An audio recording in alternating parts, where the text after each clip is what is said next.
Welcome to another transport vlog. Now, this week on the agenda, cars. Ironically enough, on Brussels Car Free Day. There will of course now be hundreds of cars go by in order to undermine my point, the magic of television. But this week, there's a new climate plan in the EU. How does that affect the transport sector? We'll get into that.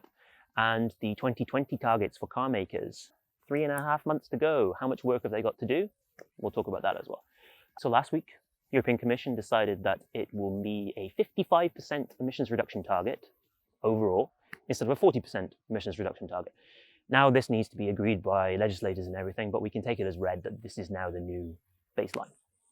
But that means extra work for across the board sectors of power, transport, agriculture, and so on and so on. The Commission is already indicating that the 2030 car emission reduction target, 37.5% by 2030, will have to be increased. Now it's got the legal power to do this because there's a review period built into the rules as it is, but the rumblings in the hallways and various drafts that are going around suggest that this will be a 50% emissions reduction target instead. Now, these rules were only agreed last year, and it took negotiations that were brutal. Member states wanted a certain thing, MEPs wanted another thing. There were exemptions flying around, loopholes, I want this, I want that, and eventually they got a compromise. To already review this and to put a huge target, 50% on it, seems extremely ambitious. On the one hand, car makers will be livid and absolutely against this because they say it's changing the rules. They've just got used to this 37.5% target. It's moving the goalposts. It's not fair. But on the other hand, national governments are taking climate agendas more seriously. This European Commission has built its entire raison d'etre on the Green Deal. It has to make cuts somewhere. And cars seemingly, more and more, seem like an easy place to do that.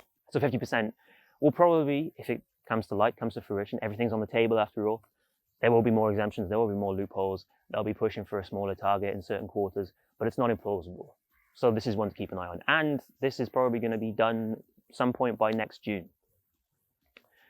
It's a lot of work to be done, a lot of numbers to be crunched. The likelihood of this going through anytime soon is probably, it's not very easy to put a number on the legislative process, right? But something like a year, 2 years is the sort of time period we're probably looking at. But they've got more clear and present dangers, right? Coronavirus is probably going to scrub new car registrations in Europe by something like 20% this year. And the likes of VW and others were banking on strong electric car sales in this part of the year to bring down their fleet average and therefore allow them to meet the 2020 target.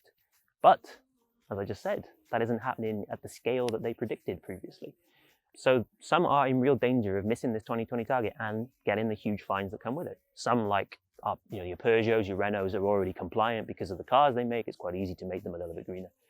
So that's why, VW has entered into this pooling agreement with a Chinese company that makes electric cars so that their statistics get nice and merged, brings the fleet number down. They can probably be compliant now. But they're also probably thinking just a little bit further ahead, again, because of the Commission's new thinking, to 2025, because there's an interim target as well. If that gets ratcheted up, that's only 4 years away. And these alliances, these pooling agreements, they're lucrative.